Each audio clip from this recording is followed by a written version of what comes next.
Assalamualaikum warahmatullahi wabarakatuh. Halo teman-teman semua.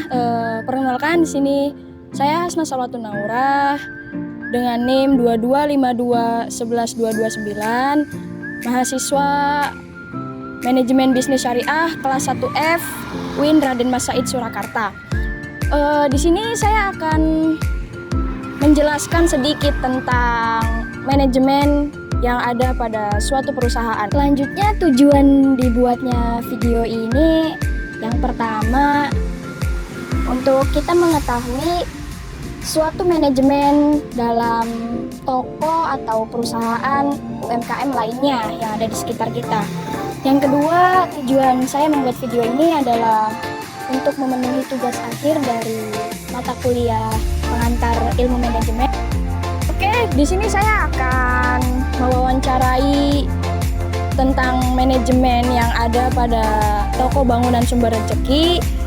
Sebelumnya saya melakukan wawancara ini dengan sistem online atau tidak secara langsung bertemu dengan narasumbernya. Nah, di sini kita akan mengetahui bagaimana sih sistem manajemen yang diterapkan di toko Sumber Rezeki ini. Mari kita simak video berikut ini.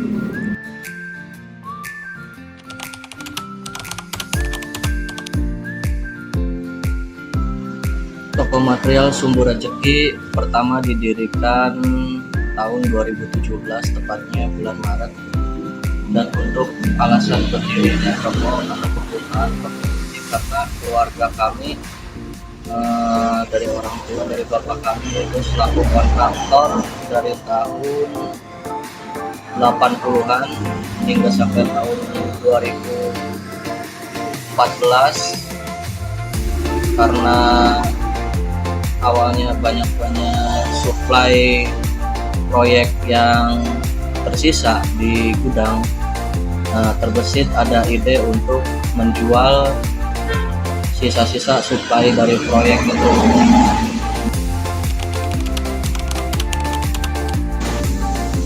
Untuk manajemen pemasarannya yang dibantu dengan kebanyakan sih kita keluar barang itu 30% dari konsumen biasa dan 70% dari konsumen proyek-proyek di saat kita ada tender.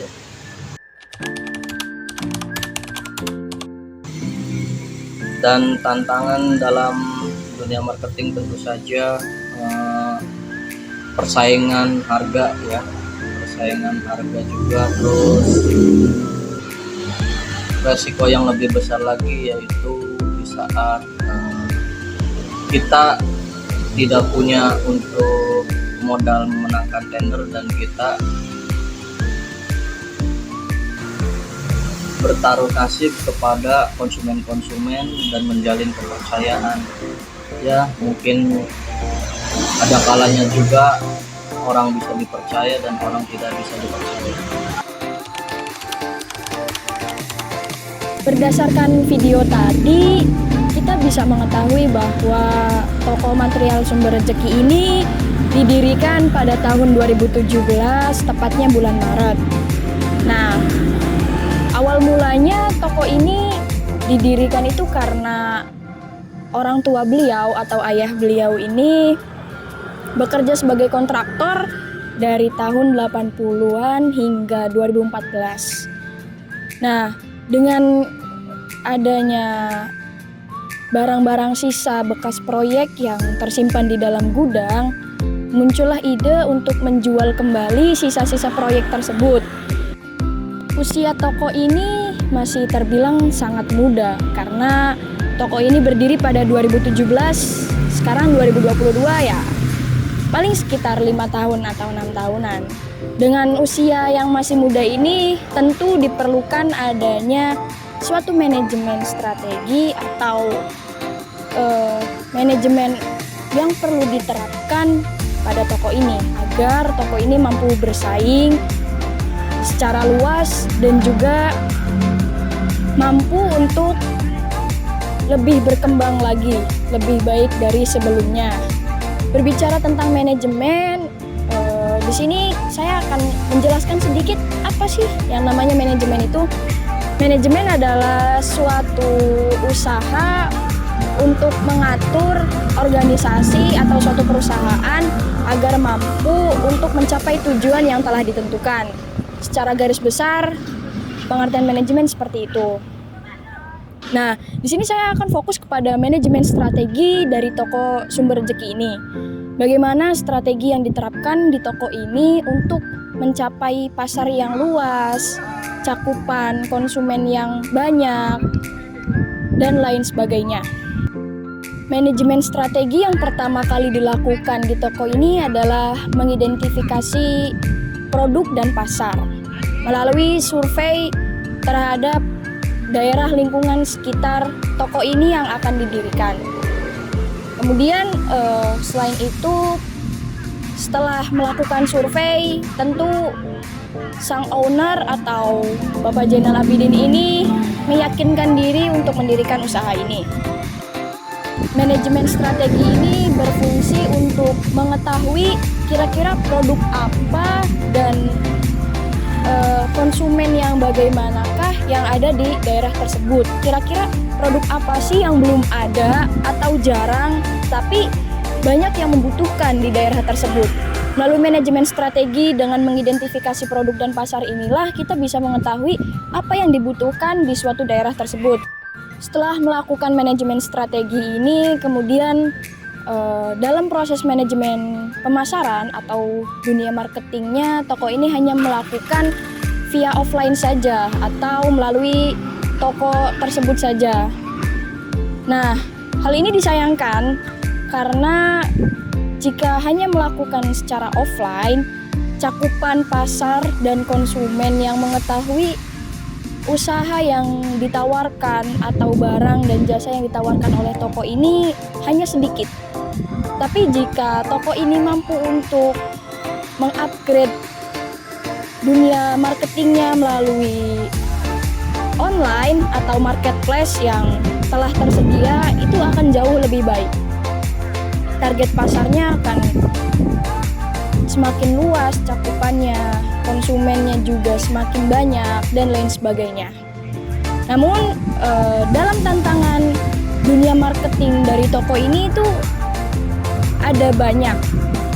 Di antaranya yang pertama jelas adalah persaingan antar toko. Nah, karena toko bangunan yang berdiri di sekitar toko bangunan Sumber Rejeki ini terbilang cukup banyak, sekitar ada 2 atau 3 pesaing dari toko material yang lain. Kemudian tantangan yang kedua adalah tidak adanya modal untuk memenangkan tender suatu proyek. Nah, dari sini menjadi salah satu tantangan terbesar bagi toko material ini. Kemudian tantangan yang ketiga adalah bertaruh nasib pada konsumen dan saling menumbuhkan kepercayaan. Ada kalanya seorang konsumen itu bisa dipercaya dan ada kalanya juga tidak. Namanya manusia pasti kan bisa dipercaya dan bisa juga tidak. Bertaruh nasib ini maksudnya toko ini hanya mengandalkan pemasukan dari konsumen-konsumen yang membeli barang tersebut dari toko ini. Jadi ketika tidak memenangkan tender, toko tersebut itu hanya mengandalkan dari konsumen-konsumen yang membeli produk atau barang yang dijual di toko ini. Kemudian rata-rata pengeluaran barang atau produk yang berhasil dijual oleh toko ini kira-kira persentasenya 30% oleh konsumen biasa atau orang-orang biasa seperti kita, masyarakat, dan 70% itu oleh proyek atau perusahaan yang ikut PO atau pre-order suatu barang terhadap toko ini sekaligus meminta untuk jasa pemasangan dan lain sebagainya. Dari sini kita bisa belajar bahwa jika kita ada keinginan yang kuat untuk mencapai suatu tujuan, pasti itu akan menemukan jalannya sendiri. Yang penting kita ada kemauan dan keinginan yang kuat juga benar-benar untuk mencapai tujuan yang kita inginkan. Selain itu, kita juga belajar bahwa dalam dunia bisnis ini yang namanya persaingan antar usaha itu adalah hal yang wajar. Namun, yang terpenting adalah bagaimana kita bisa menjadikan persaingan tersebut menjadi bahan evaluasi atau penyemangat bagi kita untuk terus mengupgrade kualitas yang ada pada produk atau jasa yang kita tawarkan, supaya konsumen itu tertarik menjadi konsumen dari apa yang kita tawarkan, seperti itu. Oke, mungkin cukup sekian yang dapat saya sampaikan di sini. Mungkin kita next di video selanjutnya kapan-kapan lagi ya. Terima kasih teman-teman yang sudah berkenan untuk menonton dan mendengarkan hasil wawancara saya terhadap manajemen yang ada pada toko Sumber Rezeki ini. Semoga bermanfaat untuk teman-teman sekalian dan semoga suka. Jangan lupa like, comment, share, and subscribe channel ini supaya saya makin semangat buat video-video yang lain. Terima kasih. Wassalamualaikum warahmatullahi wabarakatuh.